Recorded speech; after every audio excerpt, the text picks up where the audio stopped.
So for this makeup test, I was just playing about with adding on some extra layers of skin with some liquid latex.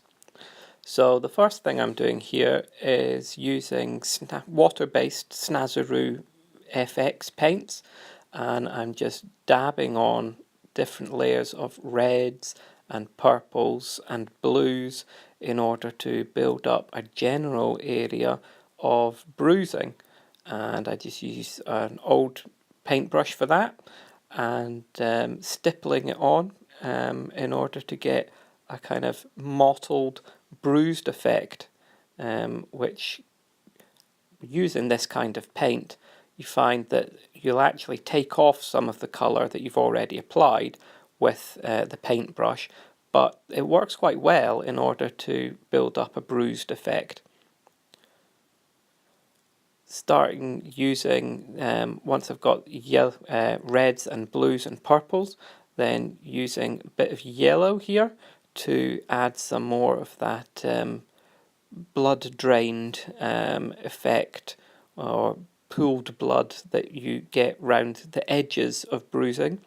And then once that's done, looking at adding in some liquid latex now, stippling that on with a sponge, and then dampening, powdering that with a brush and a little bit of clear powder.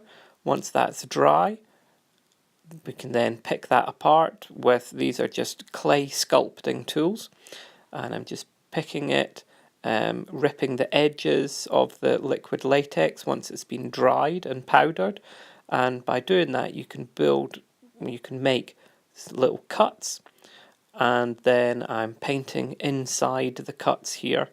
Again, it's just water-based Snazaroo paints. I haven't gone for any of the alcohol-based paints. This is just all water-based, and I'm using reds, different shades of reds, adding in some dark reds, so red mixed with black, in order to really make the three-dimensional nature of it pop.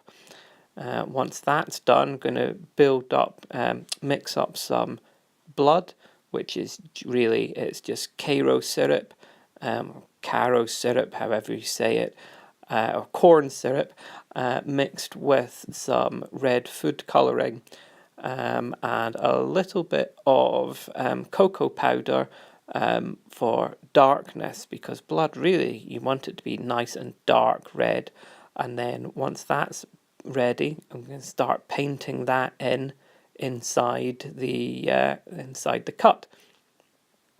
A lot of touch-up work needs to be done as well, constantly on these, where it's gone underneath the liquid latex that's been dried. You can see it kind of might pool around the edges, so I'm just pulling some of those bits up. And you don't want to get blood all over the dried liquid latex that you've put on, otherwise it just looks like a big kind of blobby mess, and you won't really see any of the detail of the liquid latex skin that you've put on.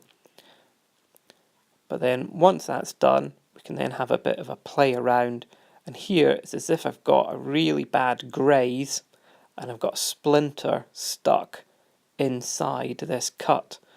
So this was just, if this was the film test, trying to get a splinter out of the cut that has occurred through however it's happened with a piece of wood.